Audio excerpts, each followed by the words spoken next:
Olá, meus irmãos em Cristo, sejam todos bem-vindos a mais um dia de leitura da Bíblia. Que bom ter você aqui comigo. Se você chegou hoje, já chega entendendo. Aqui a gente lê a palavra com seriedade, com clareza e com sede de transformação. Não é conteúdo, é vida real. Então pega sua Bíblia, se concentra, porque Deus fala com quem decide ouvir. Hoje vamos ler o livro de 2 Coríntios, capítulos 5 a 7. E Paulo vai direto ao ponto. Deus nos chamou para viver como novas criaturas. Isso não é filosofia, é mudança prática. No capítulo 5, Paulo lembra que somos embaixadores de Cristo e que nossa vida precisa mostrar isso. No capítulo 6, ele fala sobre separação, não como isolamento, mas como identidade. Quem é de Cristo vive diferente. E no capítulo 7, Paulo mostra que arrependimento não é remorso, é transformação verdadeira. É uma leitura forte, necessária e que confronta tudo o que é raso na fé. Então, abre a tua Bíblia, feche seus olhos e vamos fazer uma oração para pedir a bênção de Deus para essa leitura. Senhor, nosso Deus e nosso Pai, antes de abrir a tua palavra, pedimos que o teu Espírito traga clareza, discernimento e paz. Que essa leitura transforme o nosso coração, fortaleça a nossa fé e nos aproxime mais de Ti. Fale conosco através desse texto e que cada palavra encontre lugar na nossa vida. Em nome de Jesus, amém. Bíblia aberta, 2 Coríntios, capítulo 5. Ausentes do corpo e presentes com o Senhor. Pois sabemos que, se a nossa casa terrestre deste tabernáculo se desfizer, temos da parte de Deus um edifício, uma casa não feita por mãos humanas, eterna nos céus. E por isso, neste tabernáculo, gememos, desejando muito ser revestidos da nossa habitação celestial, se de fato formos encontrados vestidos e não nus. Pois nós, os que estamos neste tabernáculo, gememos angustiados, não por querermos ser despidos, mas revestidos, para que o mortal seja absorvido pela vida. Ora, foi o próprio Deus quem nos preparou para isto, dando-nos o penhor do Espírito. Por isso temos sempre confiança e sabemos que, enquanto no corpo, estamos ausentes do Senhor, porque andamos por fé e não pelo que vemos. Sim, temos tal confiança e preferimos deixar o corpo e habitar com o Senhor. É por isso que também nos esforçamos para ser agradáveis a Ele, quer presentes, quer ausentes, porque é necessário que todos nós compareçamos diante do tribunal de Cristo, para que cada um receba segundo o bem ou o mal que tiver feito por meio do corpo. O zelo apostólico de Paulo. E assim, conhecendo o temor do Senhor, procuramos persuadir as pessoas, mas somos plenamente conhecidos por Deus. E espero que também sejamos reconhecidos na consciência de vocês. Não queremos novamente nos recomendar a vocês.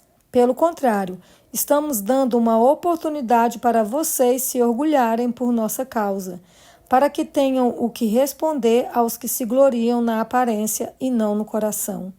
Porque se enlouquecemos, é para Deus, e se conservamos o juízo, é para vocês. Pois o amor de Cristo nos domina, porque reconhecemos isto. Um morreu por todos, logo todos morreram, e ele morreu por todos, para que os que vivem não vivam mais para si mesmos, mas para aquele que por eles morreu e ressuscitou. Assim que nós, daqui por diante, a ninguém conhecemos segundo a carne. E se antes conhecemos Cristo segundo a carne, já agora não o conhecemos deste modo.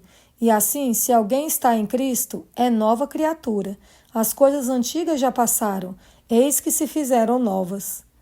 O ministério da reconciliação. Ora, tudo isso provém de Deus, que nos reconciliou consigo mesmo por meio de Cristo e nos deu o ministério da reconciliação, a saber, que Deus estava em Cristo reconciliando consigo o mundo, não levando em conta os pecados dos seres humanos e nos confiando a palavra da reconciliação. Portanto, somos embaixadores em nome de Cristo, como se Deus exortasse por meio de nós. Em nome de Cristo, pois, pedimos que vocês se reconciliem com Deus. Aquele que não conheceu o pecado, Deus o fez pecado por nós, para que nele fôssemos feitos justiça de Deus. E nós, na qualidade de cooperadores com ele, também exortamos a que vocês não recebam em vão a graça de Deus. Porque ele diz: no tempo aceitável escutei você, e no dia da salvação eu o socorri. Eis agora o tempo oportuno, eis agora o dia da salvação. Não queremos dar nenhum motivo de escândalo em coisa alguma, para que o ministério não seja censurado. Pelo contrário, em tudo nos recomendamos a nós mesmos como ministros de Deus, na muita paciência, nas aflições, nas privações, nas angústias, nos açoites, nas prisões, nos tumultos, nos trabalhos, nas vigílias, nos jejuns, na pureza, no saber, na paciência, na bondade, no Espírito Santo, no amor não fingido, na palavra da verdade, no poder de Deus, pelas armas da justiça, tanto para atacar como para defender, por honra e por desonra, por infâmia e por boa fama, como enganadores e sendo verdadeiros, como desconhecidos, mas sendo bem conhecidos, como se estivéssemos morrendo, mas eis que vivemos, como castigados, porém não mortos, como entristecidos, mas sempre alegres, como pobres, mas enriquecendo a muitos, como nada tendo, mas possuindo tudo. Ó Coríntios, temos falado com toda a franqueza e estamos de coração aberto para vocês. Nosso afeto por vocês não tem limites. Vocês é que estão limitados em seu afeto por nós.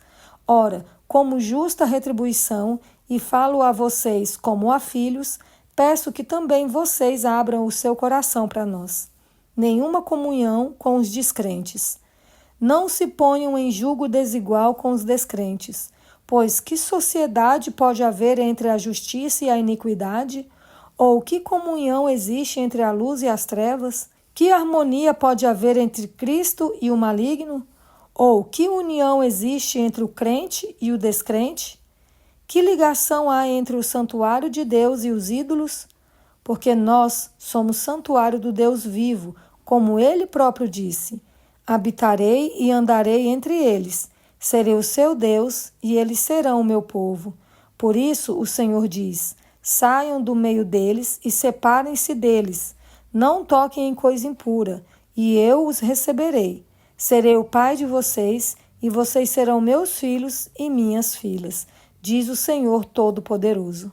Portanto, meus amados, tendo tais promessas, purifiquemo-nos de toda a impureza, tanto da carne como do espírito, aperfeiçoando a nossa santidade no temor de Deus. A alegria de Paulo pelos coríntios. Pedimos que vocês nos acolham em seu coração. Não tratamos ninguém com injustiça, não prejudicamos ninguém, não exploramos ninguém, não falo para condenar vocês, porque eu já disse que vocês estão em nosso coração, para juntos morrermos e vivermos. Estou sendo bem franco com vocês e tenho muito orgulho de vocês. Sinto-me grandemente confortado e transbordo de alegria em meio a toda a nossa tribulação. A chegada de Tito. Porque quando chegamos à Macedônia, não tivemos nenhum alívio, pelo contrário, em tudo fomos atribulados, lutas por fora, temores por dentro.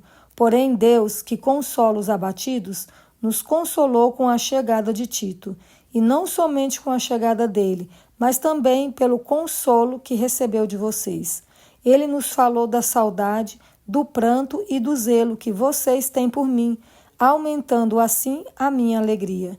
Porque, mesmo que eu tenha entristecido vocês com a minha carta, não me arrependo, embora já tenha me arrependido, pois vi que aquela carta os deixou tristes, ainda que por breve tempo.